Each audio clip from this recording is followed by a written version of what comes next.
Board का exam इस साल देने वाले हैं, ठीक है, 2026 में। तो यह वीडियो एक बार जरूर देखें, ठीक है। हम लोग अभी रासायनिक अभिक्रियाएं एवं समीकरण चैप्टर का ऑब्जेक्टिव क्वेश्चन रिवीजन करने वाले हैं, ठीक है। आप लोग अंत तक वीडियो में बने रहेंगे तो समझ में जरूर आएगा, ठीक है। इसलिए चलिए स्टार्ट करते हैं, ठीक है। देखो जी, पहला क्वेश्चन दिया हुआ है, समीकरण CaCO3 को जब हीट करेंगे तो CaO प्लस CO2, इसको पहचान करना है कौन सी अभिक्रिया के अंतर्गत में जाएगा, ठीक है। तो देखो जी, क्या क्वेश्चन पूछ रहा है, ध्यान से समझो। कैल्शियम कार्बोनेट को जब हीट करेंगे जी तो calcium oxide plus carbon dioxide का निर्माण होता है, तो यह वियोजन अभिक्रिया के अंतर्गत में जाएगा, ठीक है।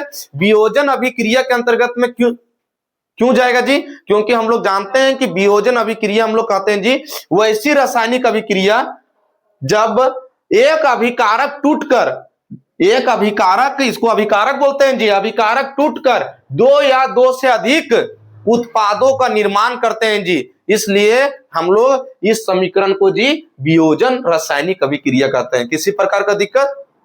अगला, उपचयन और अपचयन अभिक्रिया का दूसरा क्या नाम है? तो उपचयन, सबसे पहले हम लोग उपचयन समझने का प्रयास करते हैं और अपचयन किसे कहते हैं, ठीक है।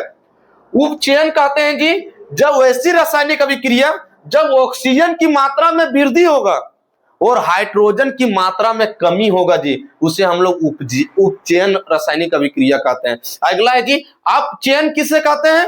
वैसी रासायनिक अभिक्रिया जब ऑक्सीजन की मात्रा में कमी होगा जी और हाइड्रोजन की मात्रा में वृद्धि होगा जी, वैसी रासायनिक अभिक्रिया को जी अपचयन रासायनिक अभिक्रिया कहते हैं, ठीक है। इसी का दूसरा नाम है जी रेडॉक्स अभिक्रिया। रेडॉक्स अभिक्रिया इसलिए कहा जाता है जी क्योंकि रेडॉक्स अभिक्रिया का डिफिनेशन होता है कि अपचयन और उपचयन जब दोनों आपस में मिल जाते हैं जी तो रेडॉक्स अभिक्रिया का निर्माण करते हैं। किसी प्रकार का दिक्कत नहीं होना चाहिए।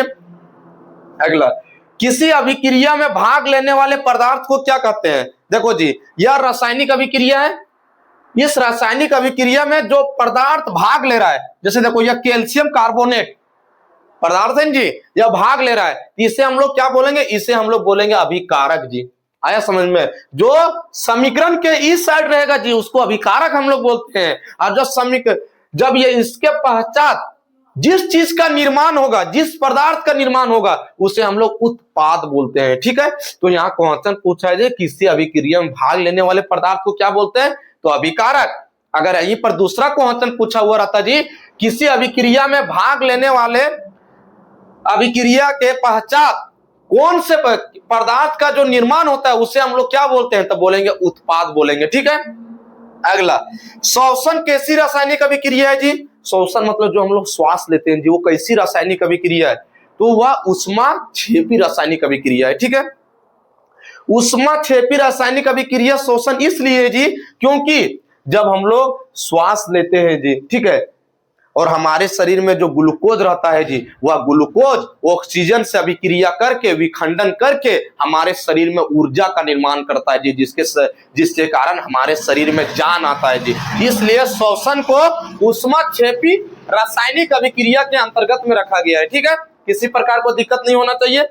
अगला, एक समीकरण दिया गया है जी ZnO प्लस C, जब आपस में अभिक्रिया करता है Zn प्लस CO, यह किसका उपचयन होता है? देखो जी यहाँ पर उपचयन पूछ रहा है, तो ध्यान से सुनेगा। उपचयन का हम क्या बताए थे जी कि ऑक्सीजन की मात्रा में वृद्धि। तो इस समीकरण देखो जी और बताओ कि इसमें ऑक्सीजन की मात्रा में किसमें वृद्धि हो रहा है? यहाँ पर देखो जी केवल C कार्बन था, यहाँ पर ऑक्सीजन जुट गया जी, इसलिए कार्बन की मात्रा में ऑक्सीजन में वृद्धि हो रहा है, इसलिए इसका आंसर जी C होगा। मतलब इस समीकरण को क्या पढ़ेंगे हम लोग? देखो, जिंक ऑक्साइड प्लस कार्बन जब आपस में अभिक्रिया करके जी जिंक प्लस CO, मतलब जिंक और कार्बन मोनोऑक्साइड गैस का निर्माण करते हैं जी।